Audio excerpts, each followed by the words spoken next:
Oh, they're so good. Like, I think because they're loud. Like, you know, when you see a band, it's loud, and this is the sort of music you need to listen to loud, and I think you almost need to listen to live. But yeah, I'm pretty much ready now. Okay, good. I'm already filming. You're not, are you? Oh yeah, it says record right there. Oh, brilliant. Thank you. I got a couple beautiful angles of your face before we even... Well, did you get them where like my phone was down there? Yeah. What song's this song? Aww. Do you know what really pissed me off? Oh, that's a horrible angle. Do you know what? Ah! I thought it was beautiful. For God's sake. How dare you? I mean... Yeah, I don't need, like, because I don't even know when you started recording, like, properly, so... I mean, I haven't really done an introduction, so I'm just gonna do that now and then see what random bullshit I keep from the beginning. Okay, go for it. So basically, new year, new format, and I'm just gonna get people on the channel to talk about music because I feel like everyone's just sick and tired of just hearing me waffle, so I'm just gonna waffle with other people. And today I have this annoying fellow over there. I hope you're actually in the video that way if I expect to be there or something. That annoying fellow over there. And we're gonna talk about a band that we both like. They're called Arimea. They're from Oxford. Yes, Oxford. I got that right. But I mean, they kind of amazed you enough in order for you to mention them to me like quite early. I think we'd only been talking for, I don't know, a week maybe. You were like, if that. Yeah. So you brought them. It was Dunbroko, Vukovi, and then it was like Arimea and Kaiti. Pretty much. I think that was it. You were just like, okay, go listen to them, and then I was like, okay. I mean, that was the thing, because when the first thing we got onto the topic was Dunbroko, because I think you'd put it up on your story. And so we immediately just started talking about music stuff. And it's like Vukovi's fault on both ends, because Vukovi put up a story, one of my stories, onto their Instagram. And I followed you then, following that. Me, and then you stalked me to the point of Dunbroko. No, I'm kidding. Hey, can I just say, you liked one of my things beforehand, okay? So... No. Yeah, exactly. Very much, because of course, you've introduced me to so many artists in the space of a few months, and honestly... Well, I mean, I've got like this, what's it called? A note page on my phone of just so many artists where I'm like, right, I gotta listen to these, gotta listen to that. And I was like, I don't really have much to give back because if I mentioned something, you'd be like, yeah, I really like them, or I've seen them live, and I'm just like, I haven't even seen them live. That's kind of what's been happening. Pretty much. But that's where I was like, right, okay, Arimea and Kite Thief, I have a connection with them, which could possibly trump your connections with all the other artists. And I was like, right, let me throw this in the mix. And yeah, I'm really glad, because I think especially with of course yourself and your channel, the stuff which you do, it's a really good way to, you know, introduce people to new artists and get that out there. Right. So where do you want to start with at the very beginning, where you found them or how they found you? Okay. So this is going to kind of tie into a couple other artists as well. So it started off in late last year. I think I saw that Vukovi were going to be playing in Cheltenham, and I was like, okay, you know, I've liked Vukovi for a few years now. I haven't seen them live. I thought I'd go see them. And Kite Thief was supporting. Now, of course, the drummer in Kite Thief, Zach, I actually used to play with him. We used to do like a music school thing together. And he's a really great guy, and we get on really, really well. So I thought, oh, you know, I can see Zach's band, Kite Thief, and see Vukovi as well. So anyways, went to that show, incredible show. And speaking to Zach and some of the others afterwards, they said, yeah, no, we're going to be playing up in Oxford. I can't remember whether it was a couple weeks' time, because Vukovi, I think, was like the 27th of January or something. And I'm pretty sure... this year, right? This year, start of this year, yeah. And Zach and I were like, yeah, no, we're going to be playing up in Oxford. So I was like, all right, cool. So Callum, who I went with, me and him ended up going to Oxford to see Kite Thief. And I want to say it's the Jericho.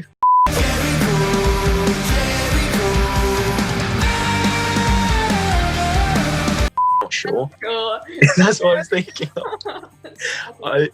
I will check, but no, so it was upstairs in this like really sort of big open room area. And I remember for the Oxford one, there wasn't actually a lot of people there. It was mostly people who knew the bands themselves, either through mutual friends and stuff. Arimea played before Kite Thief. I was like, okay, I hadn't even heard of Arimea before. So everyone sort of stood there and they're all getting set up and everything. And me and Callum were just like, okay, yeah, we'll see what this is like.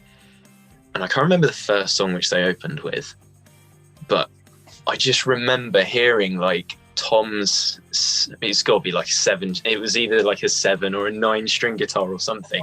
And just hearing these like really dirty, almost like gent styled riffs and just really, really heavy. And I was like, oh my God, these guys are, you know, pretty fucking brutal.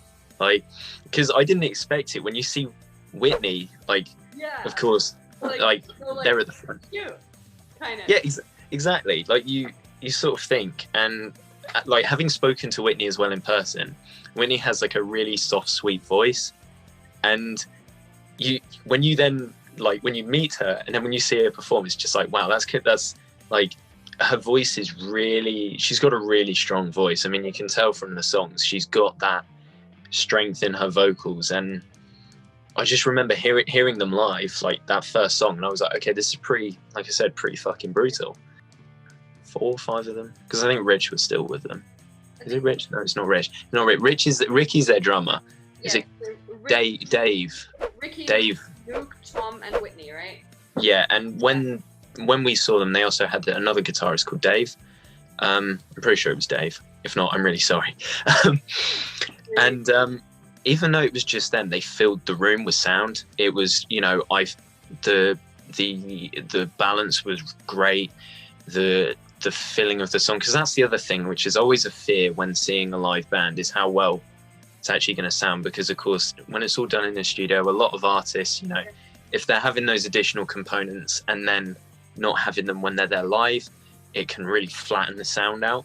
But no, it was just incredible. I remember being like, yeah, this is pretty fucking cool. Me and Callum were stood there, and I think especially with sort of like a couple songs in, I was like, yeah, no, the vocals, Whitney's vocals, when she was just projecting her voice, I was like, yeah, no, these guys are really, really strong. Like, I didn't expect this sound to be coming out of here, like, and I didn't know what to expect when just coming to this gig anyways. But I was like, no, these guys are sick. And I remember a couple points, Whitney coming into the crowd, Luke came down into the crowd with his bass, and he was just sort of like moving about with everyone. And I was like, this is so great. Like, I remember just everyone having like huge smiles on their faces and just loving it. And but we spoke to them afterwards, and like I said, once again, speaking to Whitney, I was just like, we were just saying like, yeah, you guys were really, really good, and they were such lovely people to talk to. I don't know whether Callum bought one as well, but I didn't have much cash on me at the time, and yeah, I'm always poor. I'm in a state of poverty.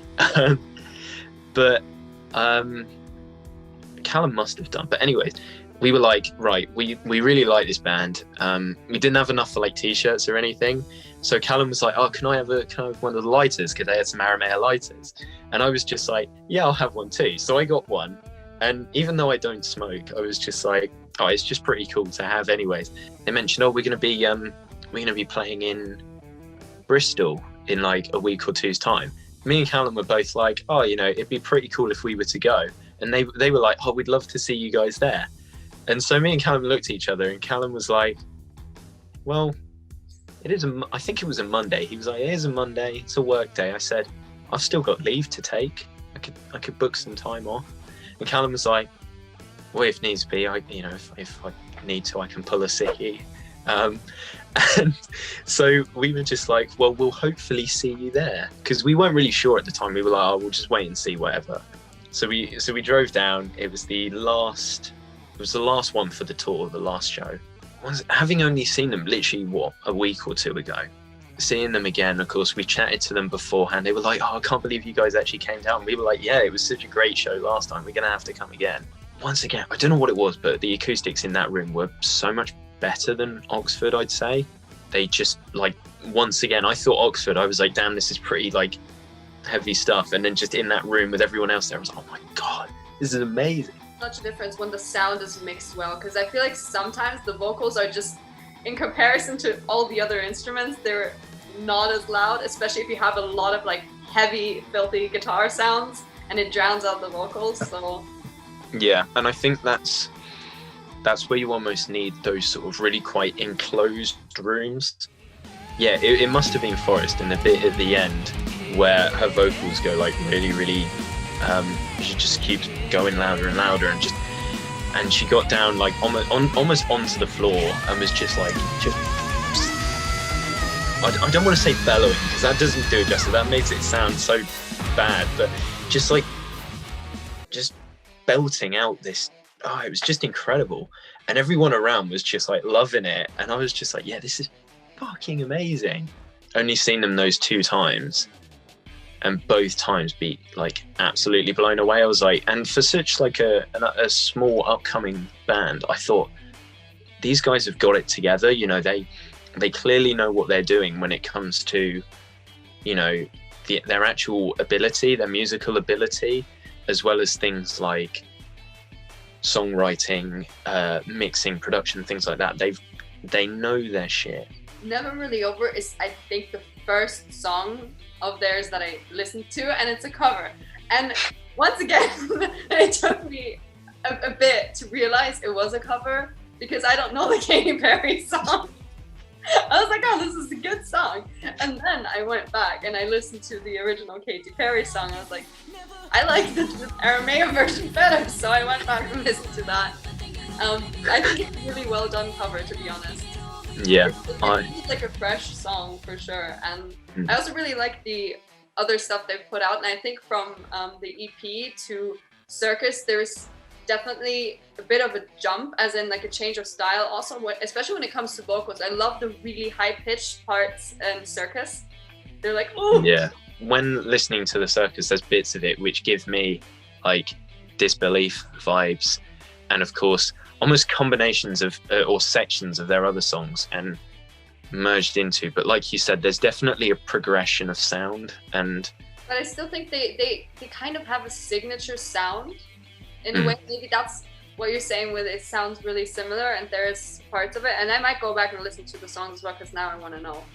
But that's kind of pointing in the direction of they are starting to develop a signature sound, which I think is something that is important also when you're starting out, to kind of find, okay, this is kind of the core of our sound, but the rest will just like explore, because obviously you don't want to do the same thing over and over again either. It's boring. Yeah, and that's something which I was thinking about, because you have, especially, you know, a lot of the artists which over this year I've discovered, a lot of them, you know, it's good to hear a lot of female-driven bands, you know, like Half Lives, Hot Milk, Anna Vey, and all bands that I introduced you to.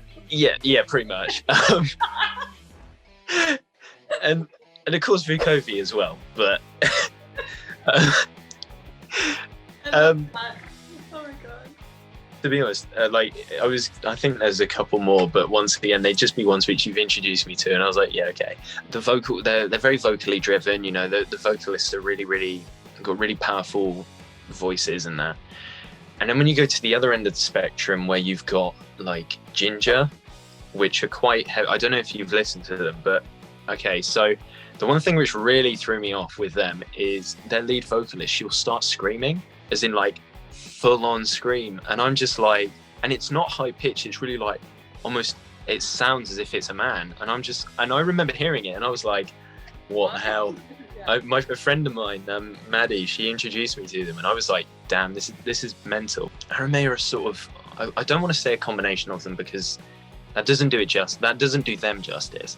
They've got elements of, like we said, the heavier guitar, you know, with Tom's riffs, and even Luke's bass playing I really dig, because being a bass player myself, a lot of the time it's either going to be just jamming the root note for just like the entire of the song, and it's so boring, or it's going to be the bass player is going to copy the exact same as the guitar riff, which at times when you've got these guitarists doing these crazy melodic riffs and the bass player's doing the same, I'm just like, I can't do that.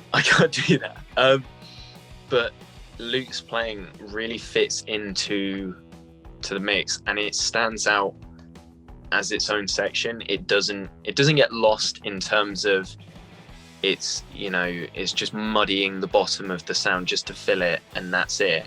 But at the same time, it's not so identical to the guitar that the two layers almost overlap each other, and then you don't get that depth of sound. So it's really nice to hear that perspective.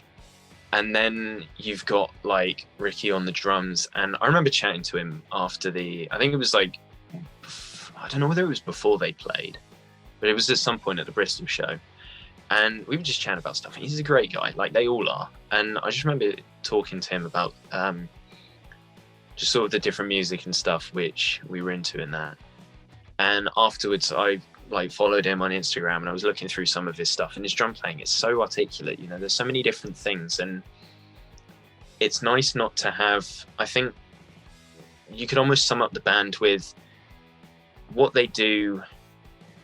You can almost recognize in terms of, you can see where inspiration has come from, but it's Arimea's twist on it. It's not, it's not almost here, I'm copying this exact style from here, I'm copying this exact style from here. It's like, no, I've taken inspiration from this, and I've used my own creative ability to make it my own. And sometimes it's just incredible. Like listening to some of their stuff, I'm just like, there's a lot of depth to their sound, and I really dig it. A lot of complexity actually to their sound. Yeah. And me being like, I mean, I don't know much about music playing, because I just don't. I mean, despite having a guitar in the background, but let's ignore that.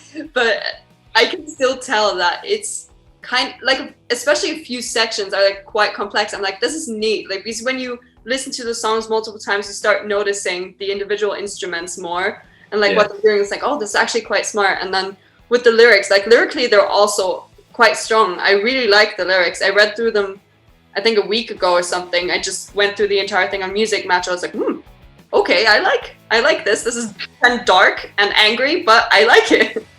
Yeah, I was going to say, because that's sort of what we've previously discussed in terms of, I sort of listen to it from an instrumental point of view, and it's like lyrically is something I'm still not growing into. I'm still starting to take an interest to more. I'd say mostly thanks to yourself, because we were talking about that. But it's like, it's because from your, from what you've heard of it, listening to the lyrics and that as well, it's sort of bringing the instrumental aspect and the lyrical aspect into one. And like I said, just it's nice to hear such a powerful voice in that genre, which isn't either a really sort of heavy scream, which there's some screaming I like, but sometimes I can find it really hard to, after a while I get to the point where I'm like, okay, I can't listen to this for too long. I have to be in the right mindset. And then there's other times, with others, like the other end of the spectrum, some vocals, I'm like, yeah, okay, this is quite poppy. But like I said, with Whitney's vocals, they're not screamy, because they're not, but there are some bits where her voice takes it to does it to 11, and I'm like, oh, that's so cool. And especially when she does it live, because that's another thing as well, which what we've previously mentioned, being able to do this live. And yeah, just an incredible, an incredible group of musicians, because that's what they are. They are some great musicians there, and there's some really solid talent there. So I really dig it. One of the reasons why I definitely wanted to cover them on my channel as well. Everybody needs to listen to them. And they don't have that many songs out yet, but I know that they're working on quite a few things, because they obviously spoken about it. But I mean, I've already asked you this, and you said you wouldn't reveal it until we did the video, but now you can tell me your top 3 Arimea songs, because I want to know. Okay, so I've got my laptop. Oh no, I've still got Justin Bieber here. That's oh, that should not be there. Nah, it's okay. Because I knew that you could handle it though. Like, but yeah, I can. It's not a song. I think so. That's the Justin Bieber song. No. That's the one with Jaden Smith. Yeah, it is. Is it a Justin Bieber song? Why do you know that's a Justin Bieber? Hang on. And No, it is. Hang on. Justin. It's never say never.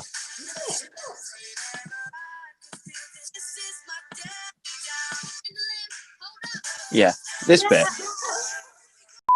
I just love that, like, I was the one who knew it. Like, I knew that it was a JB song. Wait, that's what I mean.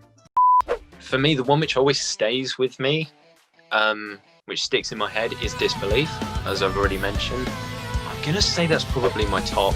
I'm sorry, I should have gone from the bottom up. I'm going from the top down. Spoiling the big reveal. I know, I'm sorry. Okay, take that back. I didn't say anything. Cut it. No, Don't. You can't take it back. It's been said. It's all been said. Edit it out. Edit the video. It's said and done. Wait, that's Ava. That's wrong. Okay, continue. Oh, brilliant. I really like Forest. I think sort of the chord progressions, and it's the combination of the chord progressions and those like really sort of chuggy riff in the background. It just hits really good, or really well even. I'd say that's second. I think Whitney once again does another incredible job there. Was I frozen? Yeah, but just I heard everything. It was just like a little like. So just the usual then, just the way I talk. Yeah. Just yeah. Spitting out the word like. And for me, joint third. I'm gonna have to go with the joint third because I can't. Cheating. That's not cheating. That's a thing. No, it isn't. If they're equally as good, then they can both be at the same place. I can't choose between Dreadnought or Castle Bravo. Interesting. You're doing all EP choices. Circus didn't make your top 3. No, the only reason Circus didn't make my top 3 is because there's a different relationship I have with that song. With these off the EP, I heard them live, and that was like the first time I'd heard them. I don't know what, I just love them. Like, of course, because I've been listening to them like religiously over the past few days, just to make sure that, you know, I'm listening to all the little things. Arimea, if you're wondering who got your strings up, it's him. Yeah, I've taken it by storm. So basically, it's me because it's my fault. Maybe. But yes, now I want to know your top ones, because even though you probably told me, as we already know about my memory, it's very short-lived. So I think you know about one of them. I don't know if you remember though, because I mentioned it a few days ago. Okay, you don't. In one ear, out the other. I'm gonna start from the bottom. How you're supposed to do it with my number 3, which is Castle Bravo. Good choice. I dig that. I really like that one. And my number 2 is Cold. Okay. I really like Cold. I like the lyrics a lot, but also just the song itself, for me, it's kind of stand-outish on the EP from the sound, and I return to it quite a bit, so that's definitely my number 2. My number 1 is actually Circus. Okay. I really like it. I just, these high-pitched vocals, they just, I love them. There's, and then mixed in with the filthy riffs, it's like, yeah. It's like, but it's actually like all of the sound, you just need to like turn it up. It's nothing you can listen to on like half volume. That's like the kind of where I bring out my headphones. I'm like, okay, if I want to remain in this house and not be thrown out in the street, taste, I better put on the headphones. I'm very much looking forward to seeing how they progress, and I know that they're a band where the more that they do, especially with the quality of stuff which they've already put out, it's definitely going to turn some heads. And it's frustrating because I only know a handful of people who are into the same music as myself and yourself. Most of my friends are more into indie rock, so it's trying to get this out to people who will appreciate them for what they're doing, because I know that there's a lot of people who will enjoy their music because it's just it's fresh and it's just well executed. It's really well done, and as you said, very much hoping to be seeing them again in the new year. And yeah, I definitely think if I'm able to, I'm going to try and get to as many as I can. I think that's the plan. But yeah, I dig it. Well, I was going to say thank you for having me here. It's been Welcome. It's been a real pleasure, and I've enjoyed it a lot. And I mean, you're going to be back because we're going to talk about Kite Thief. Not today, because I actually need to do something.